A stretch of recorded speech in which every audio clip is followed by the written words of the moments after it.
ఈరోజు వాగ్దానంగా పరిశుద్ధ గ్రంథాలు తెరిచి సామెతలు 16:7 వచనాన్ని మనం చూస్తే, ఒకని ప్రవర్తన యెహోవాకు ప్రీతికరమగునప్పుడు ఆయన వాని శత్రువులను సహా వానికి మిత్రులుగా చేయును.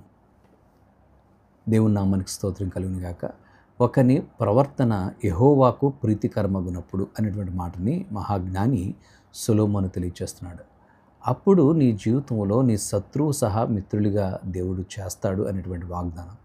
ప్రభునందు ప్రియమైన వారలారా, ఈ లోకంలో మనం మనుషులకు ఇష్టంగా జీవించడానికి ఇష్టపడతాం. మనుషులకు ప్రీతికరంగా ఉండాలని ఇష్టపడుతుంటాం. మంచిదే, ఈ లోకంలో మనుషులను ఇష్టంగా ఉండాలని కానీ దేవుని కంటే నువ్వు దేనికి ఎక్కువ ప్రాధాన్యత ఇవ్వకూడదు.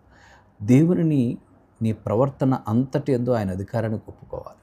నీ ప్రవర్తన అంతటి యందు ఆయన అధికారానికి ఒప్పుకున్నప్పుడు నీవు నీ ప్రవర్తనను దేవుడు చూచేవాడు.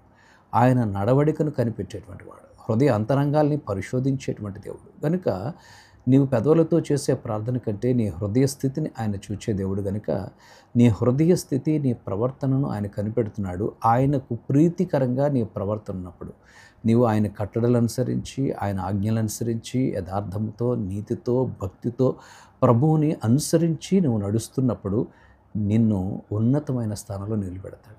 శత్రువులు సహా నీకు మిత్రులుగా ఉంటారు. నిన్ను ఉన్నతంగా, అంటే నీకు శత్రువు అనేటువంటి వాడు ఉండడు, అది అక్కడ దాని ఉద్దేశం.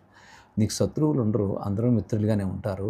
నిన్ను ఒకవేళ శత్రువుగా భావించినటువంటి వారు కూడా నీకు మిత్రులుగా, స్నేహితులుగా వారు చేయబడతారు. కారణం ఏంటంటే నీవు దేవుని యందు భయభక్తులు కలిగి ఆయన కట్టడలు అనుసరించి ఆయన యందు నడుస్తున్నావు కనుక ఆయన యందు భయభక్తులు గలవారి చుట్టూ ఆయన కృప ఆయన ఆవరించి నడిపించేటువంటిది కనుక దేవుడు నిన్ను ఉన్నతంగా హెచ్చిస్తూ నడిపిస్తుంటే వారందరూ కూడా వచ్చి మావాడు అని చెప్పి నీ పంచన చేరే రీతిగా దేవుడు చేస్తాడు. కనుక నీ ప్రవర్తన దేవునికి ప్రీతికరంగా ఉండడానికి నువ్వు చూసుకోవాలి. అప్పుడు నువ్వు హెచ్చించబడతావు. తల వంచి ప్రార్థన చేద్దాం.